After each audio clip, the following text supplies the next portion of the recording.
bahagi ng ating pag-aaral patungkol sa mga ito na po, no, yung pathology. Pathology, pag sinabi po natin pathology, may kinalaman ito sa mga karamdaman, may kinalaman ito sa mga iba't ibang mga kondisyon sa katawan ng tao. At ano naman, mga pathological conditions, kailan pupuwedeng masahihin yung ating client? Ano ang ano ang dapat, time frame na sinasabi? Kailan natin siya mamasahiin kung pupuwede at kailan naman hindi puwedeng masahiin. So, yun yung ating tatalakayin all throughout sa ating pag-aaral kasi ito ay patungkol na po lahat sa mga pathological conditions ayon sa kagawaran ng pangkalusugan na dapat nating bigyan ng pansin. Okay, let's now proceed sa ating slide for the day for a while. Pathological conditions relevant in massage therapy. Ayan. Ano po yung tinatawag nating pathological conditions? At gaano po ito kahalaga sa ating gawain bilang mga massage therapist? Ang sabi dito, the goal of massage therapy is to alleviate pain and improve health. Now, kung inyo mapapansin, medyo kumikiling tayo doon sa bahagi ng therapeutic. Hindi na po ito patungkol sa wellness. Hindi na ito patungkol po sa relaxation. Kumikiling tayo ng kaunti dito po ng bahagya. Sabi po dito, clients would come to us with various chief complaints. May mga iba-iba silang mga kondisyon. May mga maaring kuminsan naman po, meron silang mga minor injuries. No? Ito'y bahagi ng tinatawag na wear and tear sa buhay ng tao. Kaya massage therapists need to study pathology on how to address these issues. No? So kailangan nating alamin paano natin ito bibigyan ng katugunan, no? Pagka may lumalapit po sa atin at merong mga minor complaints, hindi po pupuwede po yung major, no po? Minor complaints, minor ailments, minor discomfort sa kanilang katawan. Ano yung puwede nating gawin? Now, bago tayo magpapatuloy, tingnan natin yung mga ibang katawagan. Una sa lahat, acute stage. Anong ibig sabihin ng acute stage? Pag sinabing acute stage, it means early phase of an illness or injury na kung saan ay kumbaga nasa onset na kung saan ay nagkaroon ng ganong klaseng trauma, no, ng ganong klaseng pangyayari. Now, pagkatapos po ng after a few days, meron na po siyang panibagong katawagan. Ito po ay ang subacute stage. Ibig sabihin nun, una sa lahat, pagka ang isang situation ay nangyari, ang isang injury, ay isang trauma, yan po ay may tuturing na acute stage. Pagkatapos po, bilangin po natin 3 araw, ayon po sa DOH, ito na ngayon ay magiging subacute. Ito yung panahon na humihilom dahan-dahan yung karamdaman na iyon. Okay? Reduce na yung pain, kung may swelling man, yung pamamaga ay nababawasan. The next thing is the next word that we have to have an understanding with is yung tinatawag na chronic, no? Ano naman po yung chronic? Sabi po dito, after the acute and subacute, pagka ang isang karamdaman ay patuloy pa ring bumabalik, naging persistent, nagre-recur, ika nga. Ito ngayon ay may tuturing na chronic, no? Paulit-ulit na siya, pabalik-balik na siya. Okay? So, ayun po, mula sa acute, then it becomes subacute, but the moment na naging recurring siya, pabalik-balik, na ulit-ulit, nagiging chronic. Okay? Now, ano naman po yung salitang pain? Pain is an unpleasant sensory and emotional experience associated with actual or potential damage. Ibig sabihin po noon, yung pakiramdam na masakit, no, unpleasant, and then ika nga, ito ay nagdudulot ng sakit, no, sa ating karamdaman, sa ating pangangatawan. Acute pains means severe or often intolerable pain occurring during the acute stage of injury, no? So kanina acute stage, pero ito acute pain, parang nakakalito, ano? ito yung nararamdaman at the time na nangyari po yung injury. So, parang normal naman po, 'di ba? Pagka may injury, ka may sugat po tayong naranasan, then sinasamahan po yun ng pain. Ewan ko ba't naisama yan dito. Okay, subacute pain is a pain that accompanies the subacute stage. So, kanina acute, subacute, ngayon naman po ay acute pain and subacute pain. And chronic pain is the pain that accompanies the chronic stage. Ayan. Now, yung sumunod na kailangan natin maunawaan, which is we have already discussed this earlier on, no, sa ating pong pag-aaral patungkol po doon sa effects of massage, is the word locally contraindicated. Pag sinabing locally contraindicated, ibig sabihin po noon, ito po yung area na kung saan ay uh, hindi affected, no? I'm sorry, ito yung area na affected, and then the area that we need to massage or we could massage on is the area that is not affected. Okay, kaya nga pag locally contraindicated, itong area na to, halimbawa, ang kamay na to, nagkaroon ng injury, or ito na lang, yung aking kamay, di ba? Ewan ko lang kung na kwento ko sa inyo, no, isang last 2 weeks ago, nag-garden po ako, yung aking pag-garden po, ginamitan ko po ng equipment at nagkaroon po ng injury. Yan, dumugo and everything. So, at the time na nagkaroon po siya ng injury, ito na po, hindi po pwedeng gagalawin to yung kamay na to. Why? Kasi ito po yung affected. This becomes locally contraindicated. Okay? Sa kaliwa ng bahagi, pwede. Pwede mong masahiin, pwede magtrabaho, pwede magmartilyo, pwedeng lahat-lahat, pwedeng gawin. Okay? So, pag sinabing locally contraindicated, again, ito yung area na kung saan affected, which means you can massage other part or other area that is not affected. Ang sumunod na salita ay systematically contraindicated. Kung ang locally contraindicated, isang local area, isang local condition, hindi mo pwedeng galawin. Pag dumating naman po sa katawagan na systematically contraindicated, it means the whole system. It means the whole body, no? Hindi mo pwedeng gagalawin. Hindi mo pwedeng bigyan ng masahe. Okay? Ayan. Ayan, pag-usapan na yan natin kanina. What about inflammation? So, review na rin po, no? Kasi we discussed this word a few days ago. Inflammation is a defense response by which the body tries to remove the cause of injury and initiate pain or repair and healing. No? Ito po yung nagkaroon po na infection at nagkaroon ng reaction. At yun nga po, no? Ito po yung tinatawag po natin na sinyales na merong hindi normal na nangyayari sa ating katawan. Okay? Kaya yan, napag-usapan natin kamakailan ang mga signs ng inflammation. Ang common signs ng inflammation ay ang pain, which is dolor, redness, which is rubor, heat, which is calor, swelling, which is also known as tumor, and loss of function or functiolacia. Functiolacia. Yeah. Okay? So, yun po yung tandaan po natin when it comes to inflammation. Ngayon, tutungo na tayo sa common pathologies in massage therapy. Pag sinabing common, karaniwang nangyayari. Okay? Una sa lahat is the pathologic condition na tinatawag nating fatigue. Ano po yung fatigue?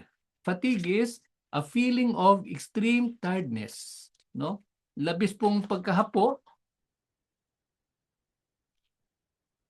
labis na pagkapagod, kahinaan, and that can be both physical and mental, no? Or both. Yeah, physical and mental. So ibig sabihin po noon, ito yung condition na nanghihina yung iyong katawan, no? Marahil sa dinami-dami niyong ginawa, no? Maghapon kang nagmasahe. Ayan, tulad pagka hanggang inabot ka ng gabi. So after a while, pagkatapos ng yung tapos ng ginagawa mo, nagkakaroon ka ng ganitong karamdaman. Nagkaroon ka ng kapaguran. Ang tanong, Pwede bang masahiin ang ating client? The answer is yes. Okay? So ito po yung sinasabi po rito, this is indicated, no? Ito po ay indicated. Sa totoo lang po, napakaganda po. Ako, pag ako'y napapagod, katulad nung ginawa ko last week, meron akong series of mga activities na ginawa at nagkaroon ako ng physical na pagkapagod. Yan, pumunta ako sa pinakamalapit na massage o na spa. Ayan, no? So, yun po yun. Pagka mayroong exhaustion, mayroon kayong naramdamang fatigue, then yan, massage is highly indicated. The next one, cramps and spasms. Tinitingnan ko po kasi yung ayos po dito, baka magtaka po kayo kasi sa manual, hindi siya na-arrange according to what you can see in the manual. No? Anyway, so lahat naman ito, makikita naman, may encounter naman natin in the next pages or next slides. Cramps and spasms. Pag sinabing cramps, alam po natin po yun, di ba? May naninigas po yung ating muscle, oh, like the one that you can see here. Ayan po, no? Nagkakaroon po siya ng muscle cramps. Ayan. Okay? Spasms, ito yung parang may nararamdaman kang ano, yung parang tusok-tusok, no? Very sharp. And these are involuntary contractions of skeletal muscles. So, we already have known na pag sinabing skeletal muscle, yung muscle na to ay nakakonect sa ating pong buto, no? So, nasa tagiliran po ng ating buto. Now, ano po yung nararamdaman? Ano po yung characteristic po ng cramps? Ang cramps ay short-lived and oftentimes very acute contractions. So, talagang biglaan po 'yan, no? At siyempre may pain, no? Naninigas po 'yan. Kaya delikado po kung kayo ay nagkakaroon ng ganitong karamdaman habang kayo nagsiswimming. Kasi hindi na kayo makakilos. Kaya 'yan ang isang dahilan kung bakit marami sa ating mga kababayan ay pagka nag-swimming po at nagkaroon po ng ganitong karanasan ay dahan-dahan na lamang pong lumubog. Hindi na maikilos, eh, 'no? Hindi mo maikampay yung ano, yung paa mo, eh, wala kang magagawa. So, lulubog at lulubog ka, 'no? Ayan po. Whereas yung spasm, ito yung tinatawag na long low grade long-lasting contractions. So, yung kung ang cramps ay mabilisan, madalian, ang spasms naman po ay medyo may katagalan. Okay. So question, is massage indicated or contraindicated? Nawala yung sagot niya dito. It should be what? Indicated. No? Pero, tulad sinasabi natin, banayad lang po. Banayad lang. Lalo na kung acute po yung condition. No? Banayad lang. Huwag mong pipigain. Huwag mong didiinan ng husto. Bakit po? Para lang po unti-unti manumbalik po yung kanyang normal na functioning ng ating muscle sa area na yan. Okay?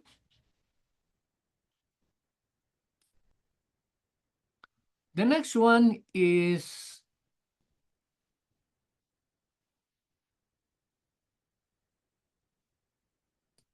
yan.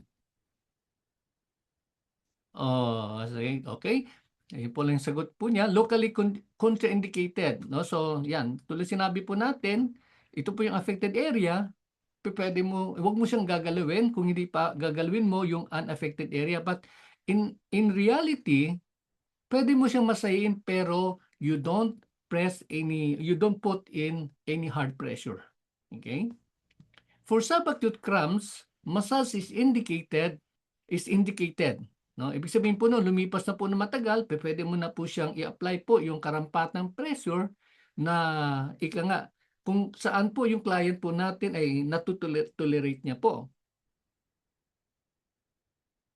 Now, for long-term spasms, massage is indicated because it can break the pain cycle.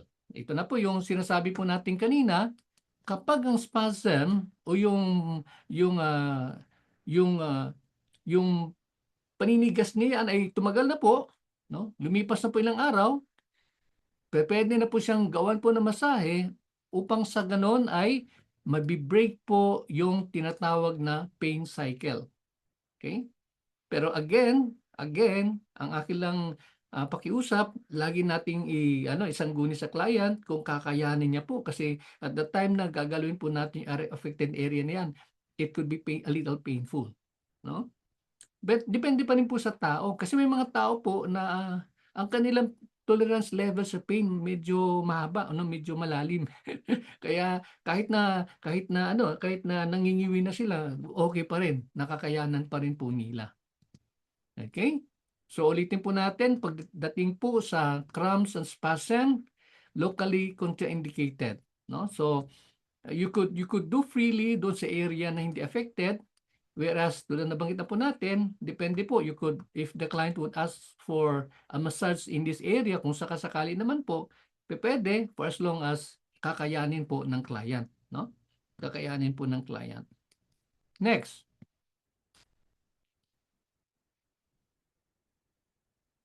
Ang sumunod ay yung tinatawag nating myofascial pain syndrome.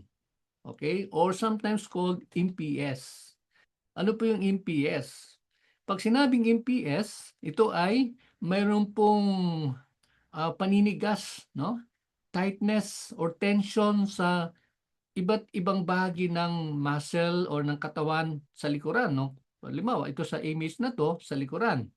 Okay? This is a chronic form of muscle pain. Again, pag sinabi po natin chronic, ito po ay paulit-ulit na nararamdaman. No? I remember the other day, no, meron po akong kausap at tinuturo niya yung kanyang kamay raw. Sabi niya, matagal na, no? Nagkakaroon ito ng pain. Ibig sabihin po noon, kasi matagal na, paulit-ulit na bumabalik, ito ay nagiging chronic. Okay? It centers around sensitive points. Yan, ito po yung mga sensitive points na yan. And sometimes this is being known as the trigger points. Okay? And these points can be painful the moment we touch these areas. Okay? Ang tanong, is massage indicated or contraindicated? Here we can see, sabi po dito, yes, massage is the best treatment for MPS, no? For myofascial syndrome. Pwede po. Yes, very much welcome po ang masahe pagka po ang condition ay MPS. How do you do it? No? Paano mo siya gagawin? Of course, naturalmente, kung dito ka po mahahagod, ididiin at ididiin mo ng gusto. Para pong para po tong ang nangyari po sa akin nung last week, no? Although medyo may miscommunication kasi ang hiningi ko po sa therapist ay hot stone, ang ginawa niyo pa kasi normally po pag hot stone, tulad na nabanggit po natin, kapag hot stone, normally po Swedish po yung hagot po niya, no? Relaxation. Saka mo ilalagyan ng bato para ma-enhance po yung relaxation level. Pero nangyari, hindi kami nagkaunawaan ng therapist, ginawa niya sa akin ay ito, MPS. Talagang diniinan yung aking likuran hanggang sa napagod na ako hindi naman ako humiyaw, pero napagod na akong kababantay kung saan hahantong yung kanyang hagod, no? Kasi baka mamaya tatamaan niya yung yan, yung sinasabi natin endangerment sites, no? So this is a part of the endangerment site, yung ating pong spinal column, binabantayan ko po yan. Sa madalit sabi, hindi po ako nakapag-relax ng gusto. Okay? Medyo na ano na lang ako medyo na tawag namin sa Bisaya na ano ba 'yun? na hindi naman parang parang ano na ako, na-relieve na ako. Bisaya ba 'yun? Na-relieve na ako nung ginamitan niya ng stone. Yun na yun, hot stone na siya, no? So, wala nang diinan doon. Basta patong lang, and then slide, patong, slide, patong, slide, patong, slide. So, yun. Doon ako medyo na-relax ng konti. Pero yung nauna, talagang PS yung ginawa niya. No? Kaya ako nagtatanong na sa kanya eh. Minsan naman yung ginagawa mo, yung gano'n, no? So, anyways. So, ayan po, patungkol po sa MPS. Yan po yung maaari pong, yung gagawin po natin. The next one here is muscle strain. Okay? Muscle strain is or are injuries that are caused by overstretching or tearing of muscle fibers. Okay? Paano po yan? Ito'y karamitan nangyayari kapag halimbawa, may mga kababayan tayo mga atleta, no? Sa haba ng tinakbo, talagang pinilit ng pinilit ng pinilit, no? Talagang maging mabilis yung kanyang takbo.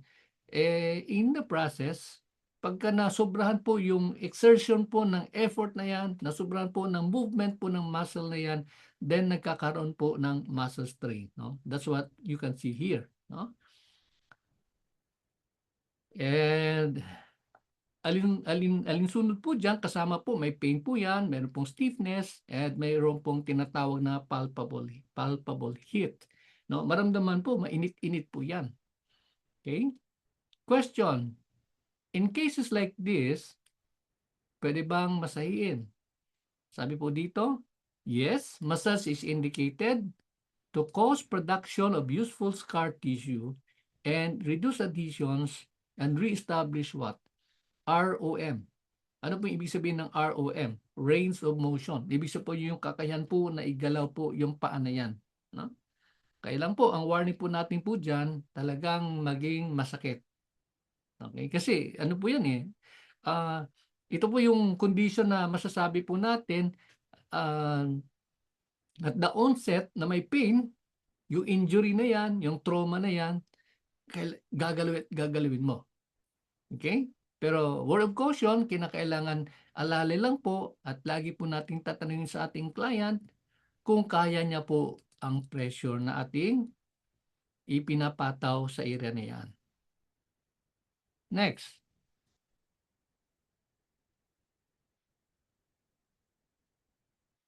Lumbago. Ayan. Lumbago. Ano po yung lumbago? Ito po yung nagaganap sa, pag sinabing lumbago, ito po ay nasa lumbar area. No? So ito po yung lumbar area sa bewang po o sa likuran ng bewang po ng ating pong client. It's a common disorder involving muscles and bones at the lower back. Lower back. Yeah. The main symptom is pain at the lower back, and if whenever our client has this kind of an experience, lalo na po yung mga office mates po ng mga kababayan po natin, office mates na kababayan natin, mga office workers, yan. 8 hours na nakaupo sa isang computer and then yeah, tuloy-tuloy, walang pahinga. Ito po yung karaniwang nangyayari. Question, is massage indicated? DOH says, yes, it is indicated. Pwede po. Pwede po. Kailangan ang ating pong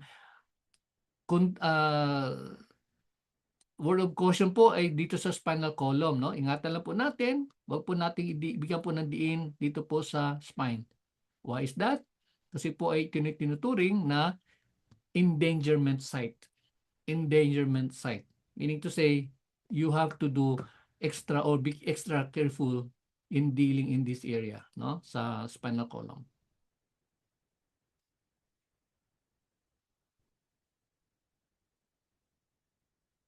Okay. What time is it? Baka napaaga. Tumungo na tayo ngayon sa next na slide. Yes, sabi ni Mina, wala sa manual. Actually, nasa manual po yan. Kaya lang yung arrangement, medyo nagkahalo-halo po siya. But it's all there. No? It's all there. Okay, so tingnan po natin sa sumunod po na slide.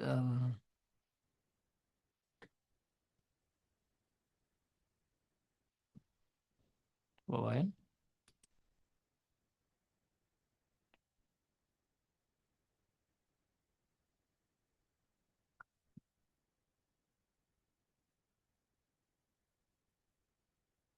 So nasa ano pa lang po tayo, ano po, sa musculoskeletal system. So tuloy-tuloy po tayo po doon sa area po na yon. Number 2. Yan. Okay. I found you.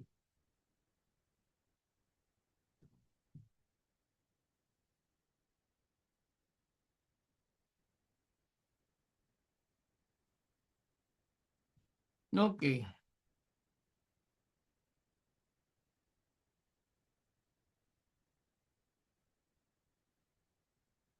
Ito na yung medyo nauna. Actually, ito yung naunang dapat na slide na binasa natin kanina.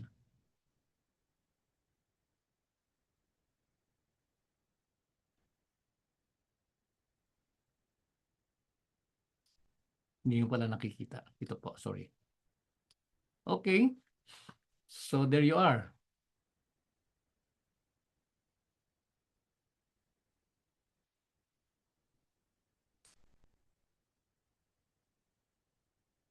Nakikita nyo ba? Parang ako yata nakikita nyo eh.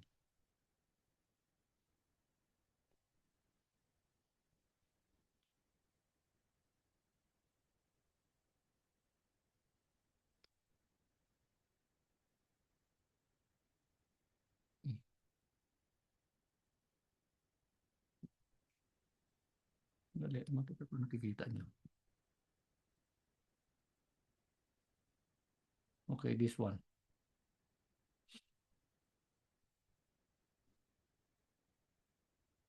Yan, okay. So here, actually sa ating sa inyong manual, ito po yung pinakauna actually sa skeletal system. Kaya yun po yung part na I feel yun nga dapat inalis ko kasi napaghalo po yung muscular system tsaka yung skeletal system. Kaya musculoskeletal system yung kanyang pamagat. Now, sa skeletal system, una sa lahat, ito po yung tinatawag natin na dislocation. Ano po yung dislocation? It's a traumatic injuries to joints, no?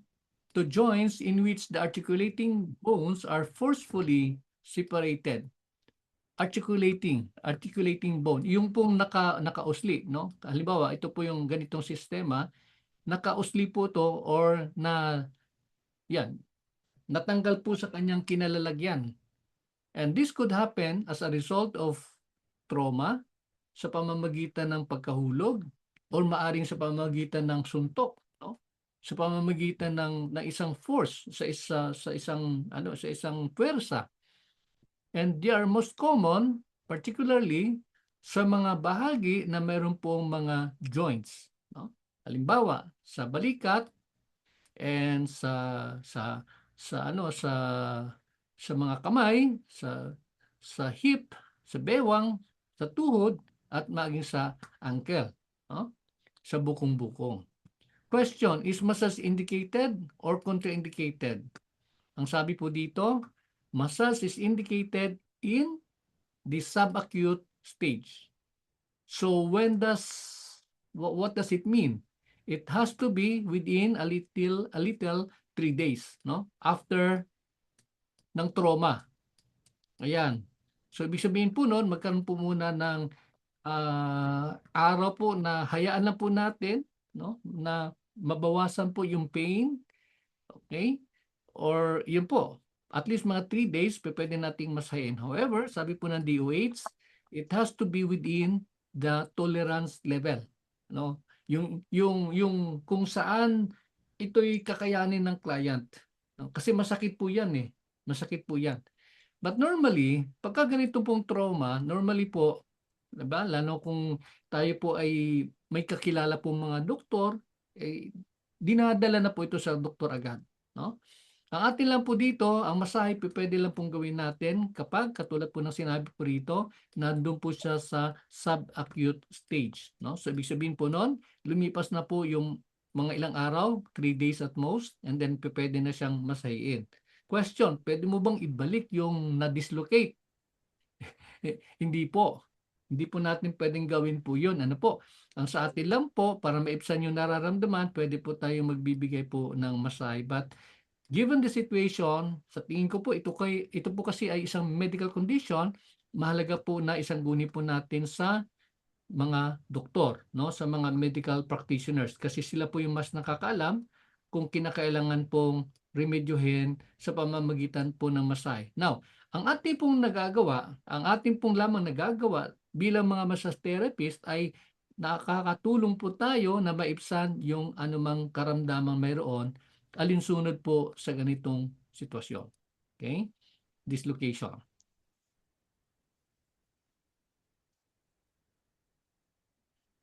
Next.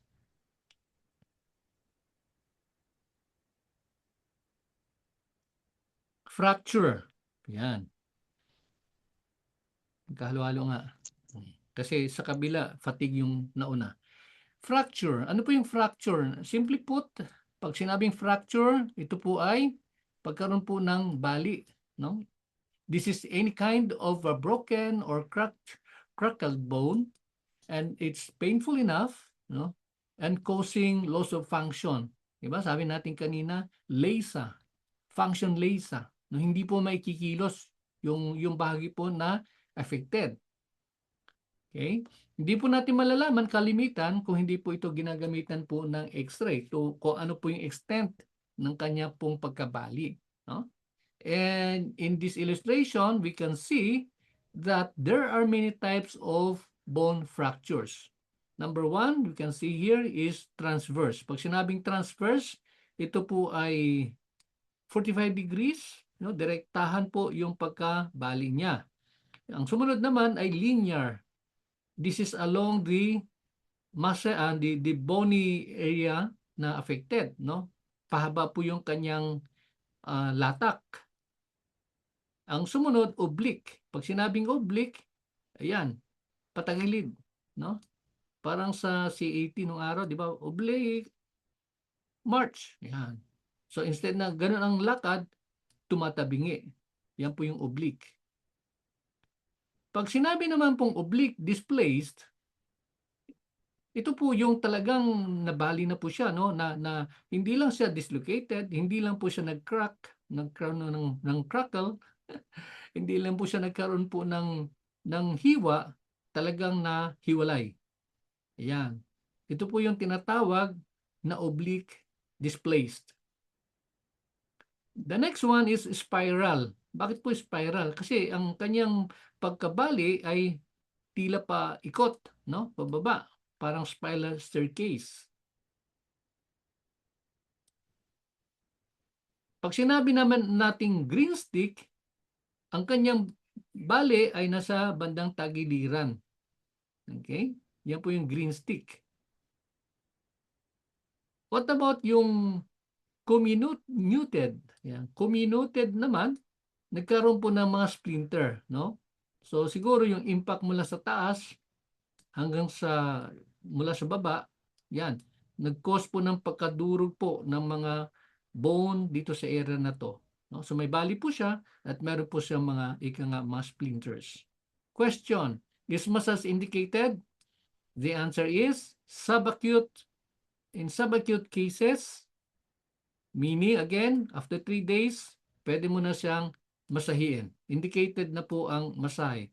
Pero again, since this is a medical condition, mas maigi, isanggunin natin sa doktor. Lalo na po kapag ka-oblique displaced, no?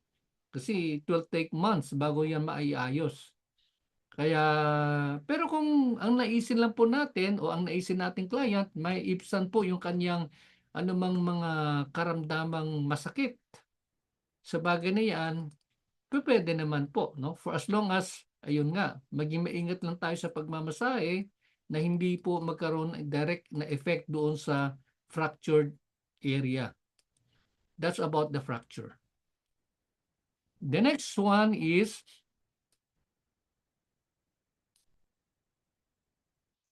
yan, sprain. Okay?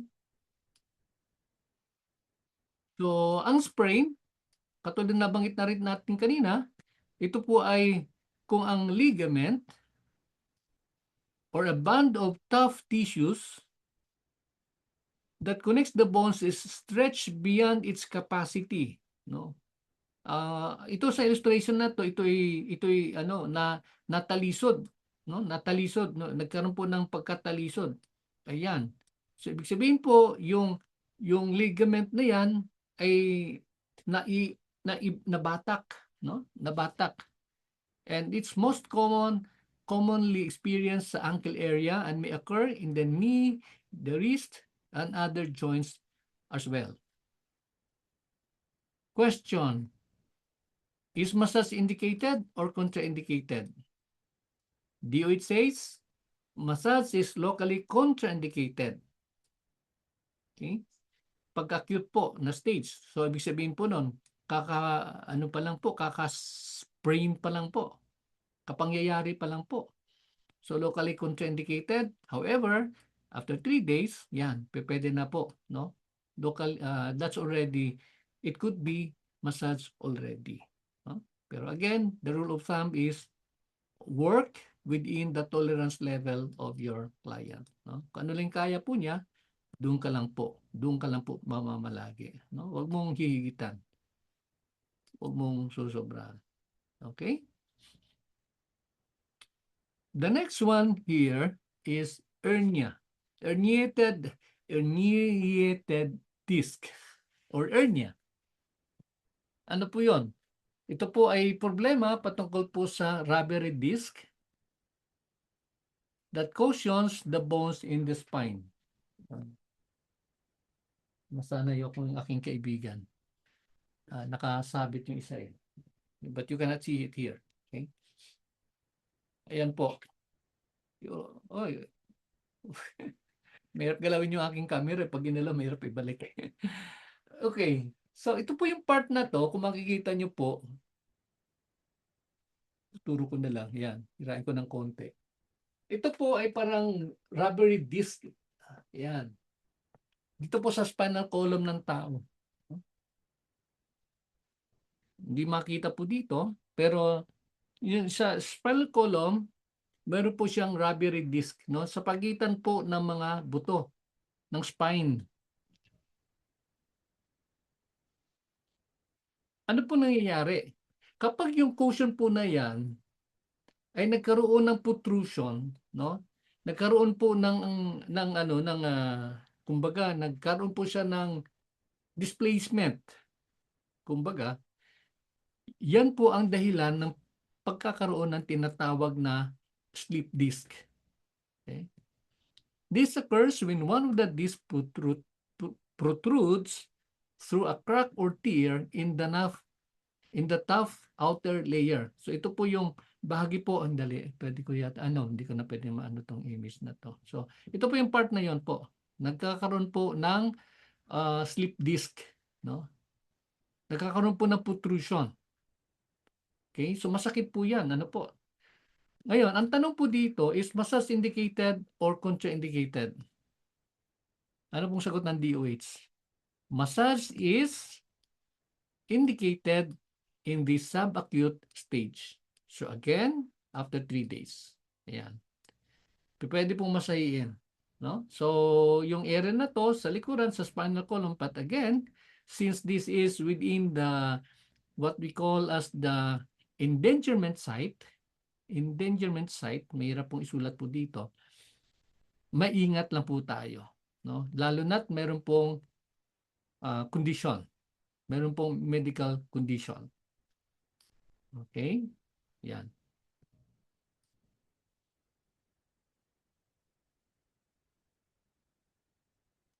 Okay. Ang sumunod naman ay OA. Osteoarthritis. OA. Yan. Ano po yung osteoarthritis? Ang sabi po dito, this is a degenerative disease when the cartilage that cushions the ends of the bones in a joint deteriorates. Okay?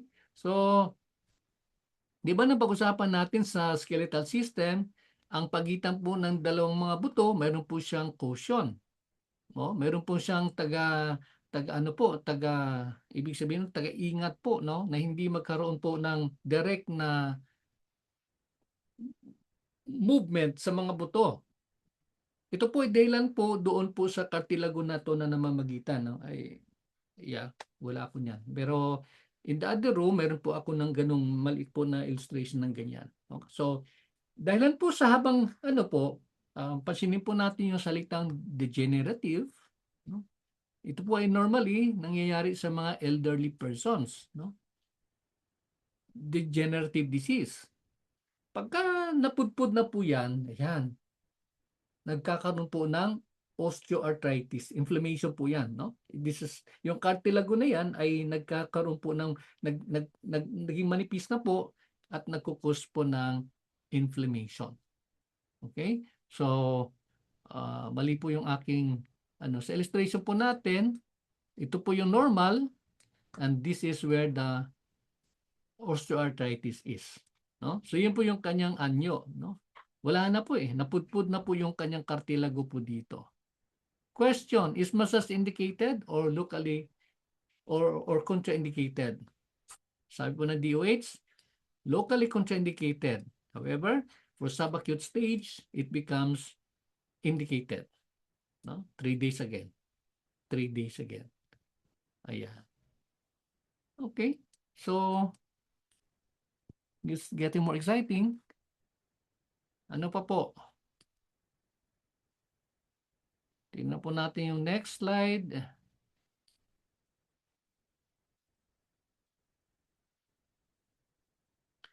Kung kanina, osteoarthritis, ito naman ngayon ay osteoporosis. Okay. Ano po yung osteoporosis? A condition in which the bones become weak and brittle. Ano po yung sabihin ng brittle? Madali po o marupok po siya, no? Marupok po siya. It occurs when the body loses too much bones or make too little bones or both. Ayan, no? Oftentimes, it has no symptoms until a bone breaks. Kaya, kung mapansin po natin, again, this seems to be a degenerative disease, no? Nagaganap, nangyayari kapag ang isang tao ay nagkakaedad. Pero ayon sa mga pag-aaral, karamihan po at kalimitan po na nagkakaroon ng ganitong kondisyon ay mga kababaihan, no? And ang sabi din po ng mga ibang mga experts, ito po ay dahilan po sa kanilang pong pagdadalang tao, no, na babawasan po yung calcium level, hindi po na re-replenish. Ayan. Ito po yung dahilan, ito po yung sanhi, no? Habang tumatagal, yan po, nagkakaroon po ng osteoporosis. Question, can we do massage? Can we do massage kapag ang patient po natin ay mayroong ganitong kondisyon? Ang sabi po ng DOH, yes, no? Yes, it's highly recommended. However, we have to do it with utmost care. Yan, ha? Kasi brittle na po no? Brittle na po yung mga buto na yan. Kung ginawa mo pong hard, kasing hard po ng ng mga taong katulad ni Arnold Schwarzenegger, wala.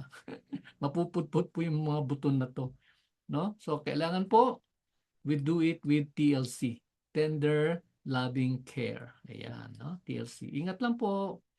Huwag tayong magmamadali at huwag nating pipersahin. Okay? What else?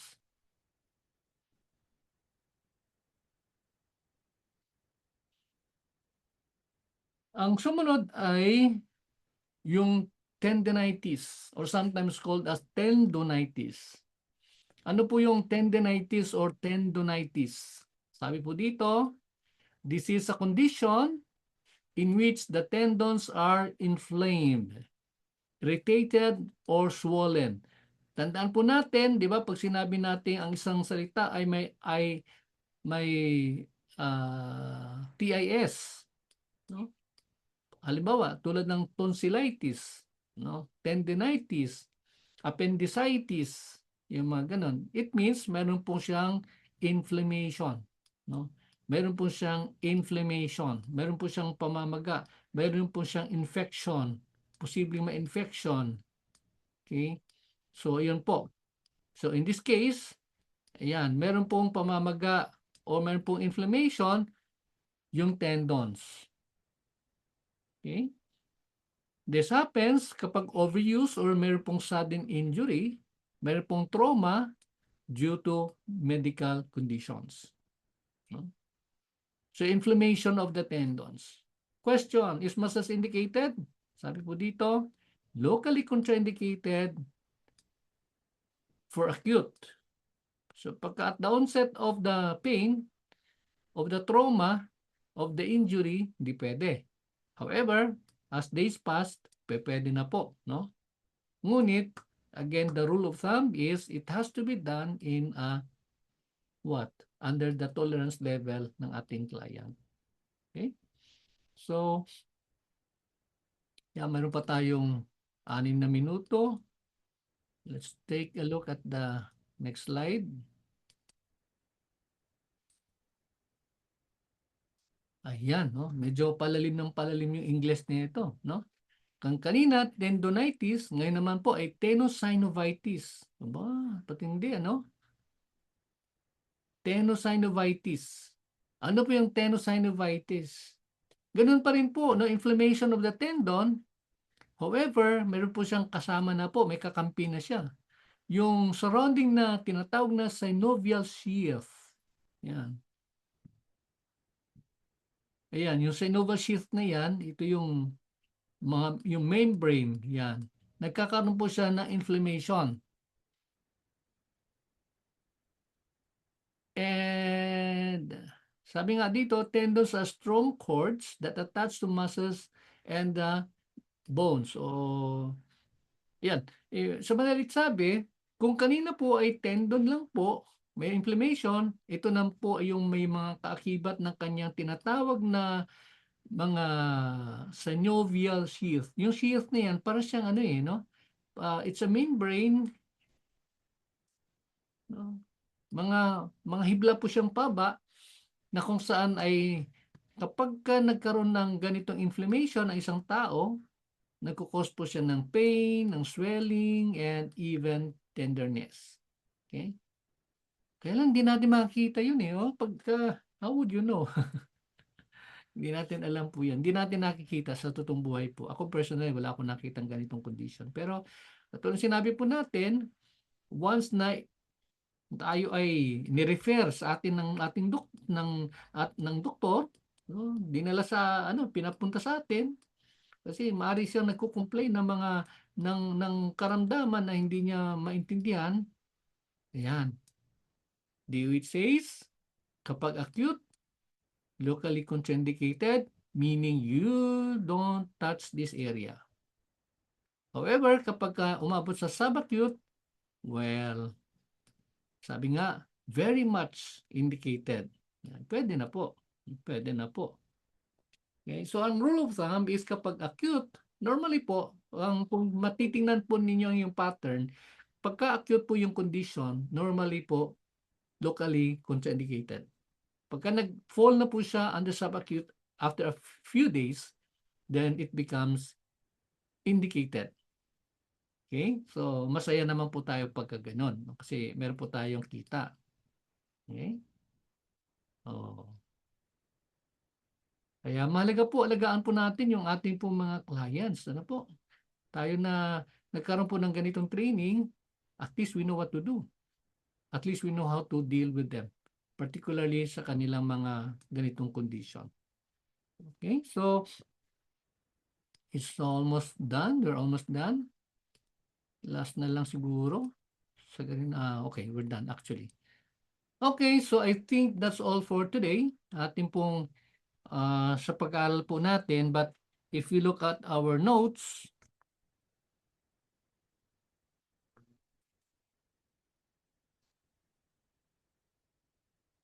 meron pang mangilan-gilan na po na natitira under po sa ating pong skeletal system. Okay? Musculoskeletal system. Doon yung naunang slide na pinakita ko sa inyo, yun po ay musculoskeletal system. Pero yung panghuli, nasa skeletal system po siya. Okay. So, ayun po. Do you have any question or clarification? Paulit-ulit na nabubulo si Sir Benji. Ayan. So, yung lumbago kanina tapos na po. Napag-usapan na po natin. Lumbago.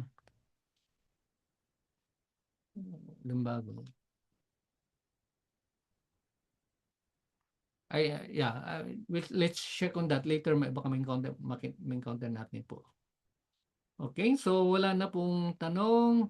At karamihan naman po sa inyo ay just bumati lang po ng magandang umaga. Yung iba naman magandang hapon. Okay, so we'll continue by tomorrow. Bukas po yung ating pong tatalakayan naman po ay patungkol naman sa integumentary, no? Integumentary system. Yan. So, patungkol naman po ito sa balat. Tandaan po natin, di ba? Mayroon pong tatlong bahagi po ng ating skin o ng integumentary system. We have the, ano po yung nasa labas? Epidermis, dermis, and the dermis, and the subcutaneous. Yan. So, do advanced reading, and then kapag hawak niyo na po yung manual. The others are still pending po yung delivery po ng mga manual ninyo. Inihanda na po natin. At in case lang po yung mga iba din po kasi I might be in, not only might, but I will be in Manila by next month. So, yung ibang mga books na in-order po natin, dadalhin ko na. Mismo ako na lang magbibitbit. Kasi napansin ko po, kapag shinip po natin at maramihan po yung libro, hindi na po nila normally dinadaan sa eroplano, sa plane, no? Pinapadala nila by boat and it takes time, longer than the usual. No, kaya ang gagawin ko na lang is I will be in Manila, I will get it myself and then saka ko ipapadala sa inyo. Okay? Sige po, tuloy po tayo sa aral po natin. Unless you have anything to ask. Kung wala naman po, see you tomorrow. Maraming salamat and God bless. Arigato gozaimasu. Arigato gozaimasu. Bye for now. Salamat po. God Thank bless. you po. Thank you. Salamat and mayong hapon sa tanan. Magandang hapon sa lahat.